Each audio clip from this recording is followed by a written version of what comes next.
জয় গৌর, জয় নিতাই। আজ 7ই অগ্রহায়ণ 1432 ও 24শে নভেম্বর 2025 সোমবার। আজ আমি শ্রী চৈতন্য চরিতামৃত পাঠ করছি। পাঠ করছি শ্রী চৈতন্য চরিতামৃতের মধ্যলীলা প্রথম খণ্ড 11 অধ্যায় শ্রী চৈতন্য মহাপ্রভুর বেড়া কীর্তন লীলার শ্লোক 125 থেকে 142। নারায়ণ হে নারায়ণ, ভবভয় হরে নম নারায়ণ। শ্লোক 125 ও 126। সিংহদ্বার ডাহিনে ছাড়ি সব বৈষ্ণবগণ, কাশী মিশ্র গৃহ পথে করিলা গমন। হেন কালে মহাপ্রভু নিজগণ সঙ্গে, বৈষ্ণবে মিলিলা আসি পথে বহু রঙ্গে। শ্লোকার্থ: সিংহদ্বারকে দক্ষিণে রেখে সমস্ত বৈষ্ণবগণ কাশী মিশ্রের গৃহের দিকে চললেন। সেই সময় শ্রী চৈতন্য মহাপ্রভুও তার পার্শ্বদের সঙ্গে নিয়ে মহা আনন্দে পথে বৈষ্ণবদের সঙ্গে এসে মিলিত হলেন। ইতি শ্লোক 125 থেকে 126। শ্লোক 127 থেকে 128। অদ্বৈত করিল প্রভুর চরণ বন্ধন। হরে কৃষ্ণ। চরণ বন্ধন আচার্যেরে কইল প্রভু প্রেম আলিঙ্গন।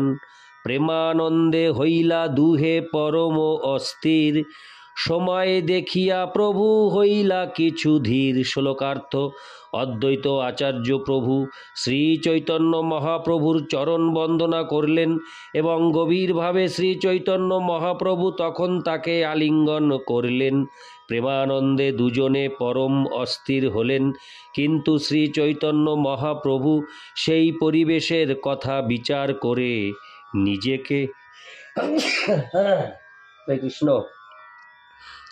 নিজেকে সম্বরণ করলেন।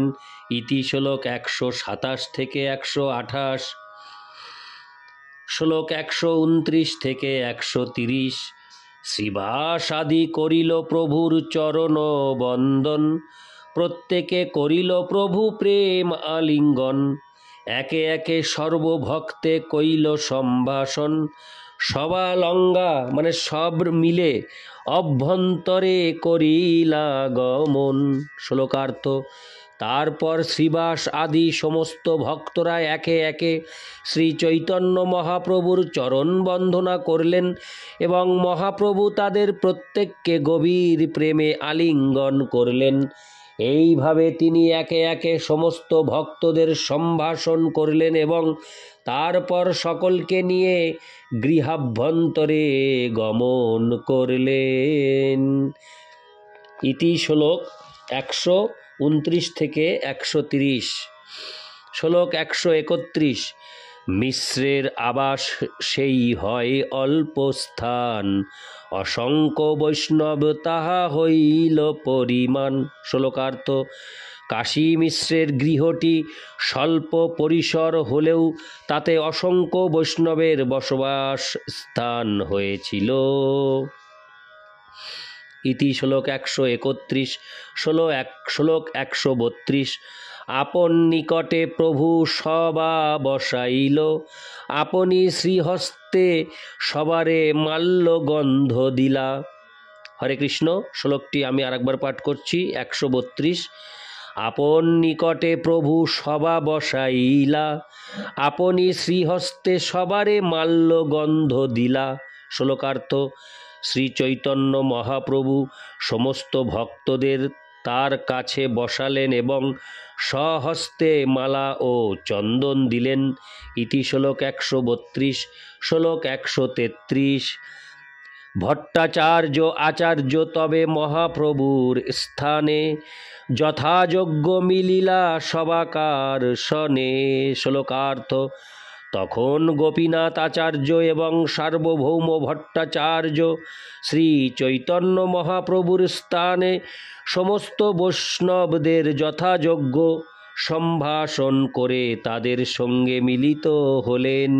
ইতি শ্লোক 133 শ্লোক 134। অদ্বৈতেরে কহেন প্রভু মধুর বচনে, আজি আমি পূর্ণ হইলাম তোমার আগমনে। শ্লোকার্থ: শ্রী চৈতন্য মহাপ্রভু অদ্বৈত আচার্যকে অত্যন্ত মধুরভাবে বললেন, তোমার আগমনে আজ আমি পূর্ণ হলাম। ইতি শ্লোক 134 শ্লোক 135 থেকে 136।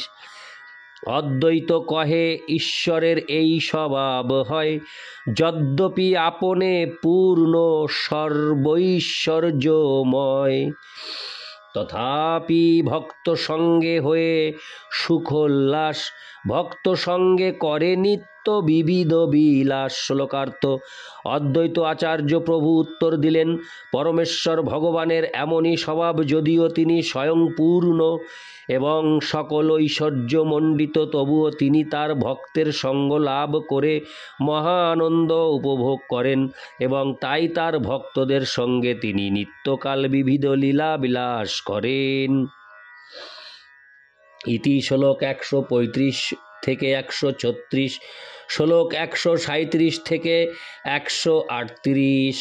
বাসুদেব দেখি প্রভু আনন্দিত হঙ্গা, মানে আনন্দিত হয়েছে, তারে কিছু কহে তার অঙ্গে হস্ত দিয়া, যদ্যপি মুকুন্দ আমার সঙ্গে শিশু হইতে, তাহা হইতে অধিক সুখ তোমারে দেখিতে। শ্লোকার্থ: মুকুন্দ দত্তের পিতা বাসুদেব দত্তকে দেখে অত্যন্ত আনন্দিত হয়ে তার গায়ে হাত দিয়ে শ্রী চৈতন্য মহাপ্রভু বললেন, যদিও মুকুন্দ আমার শৈশবের সাথী, তবুও তার থেকে আপনাকে দেখে আমি বেশি আনন্দ পাই।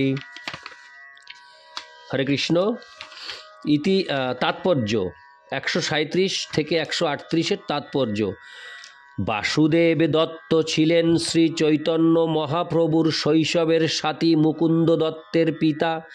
বন্ধুকে দেখে স্বাভাবিকভাবে আনন্দ হয়, কিন্তু শ্রী চৈতন্য মহাপ্রভু এখানে বাসুদেব দত্তকে বললেন, তার শৈশবের বন্ধু মুকুন্দ দত্তকে দেখে যে আনন্দ হয় তার থেকেও অনেক বেশি আনন্দ পান তিনি যখন তাকে দেখতে পান। ইতি শ্লোক 137 থেকে 138 শ্লোক 139।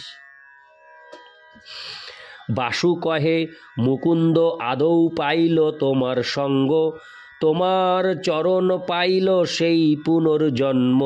শ্লোকার্থ: বাসুদেব দত্ত বললেন, মুকুন্দ যে শৈশব থেকে তোমার সঙ্গ লাভ করেছে এবং তোমার শ্রীপাদ পদ্মে আশ্রয় লাভ করেছে, তার ফলে সে পুনর্জন্ম লাভ করেছে।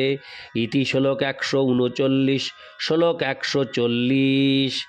ছোট হঙ্গা, মানে ছোট হয়ে মুকুন্দ এবে হইল আমার জ্যেষ্ঠ, তোমার কৃপা পাত্রতাতে সর্বগুণে শ্রেষ্ঠ। শ্লোকার্থ: তার ফলে ছোট হয়েও মুকুন্দ আমার জ্যেষ্ঠ হলো, সে তোমার কৃপা পাত্র, তাই সে সর্বগুণে শ্রেষ্ঠ।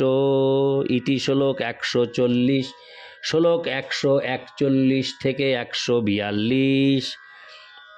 পুনঃ প্রভু কহে, আমি তোমার নিমিত্তে 2 পুস্তক আনিয়াছি। হরে কৃষ্ণ। 2 পুস্তক আনিয়াছি দক্ষিণ হইতে, স্বরূপের ঠাই আছে লহতা লিখিয়া, বাসুদেব আনন্দিত পুস্তক পাঙ্গা, মানে পুস্তক পেয়ে। শ্লোকার্থ: শ্রী চৈতন্য মহাপ্রভু তাকে বললেন, আপনার জন্য আমি দক্ষিণ ভারত থেকে 2টি গ্রন্থ নিয়ে এসেছি, সেই গ্রন্থ 2টি স্বরূপের কাছে রয়েছে, তা আপনি লিখে নিন। সেই গ্রন্থ 2টি পেয়ে বাসুদেব দত্ত অত্যন্ত আনন্দিত হলেন। ইতি শ্লোক 141 থেকে 142। নারায়ণ হে নারায়ণ, ভবভয় হরেণম নারায়ণ। হরে কৃষ্ণ।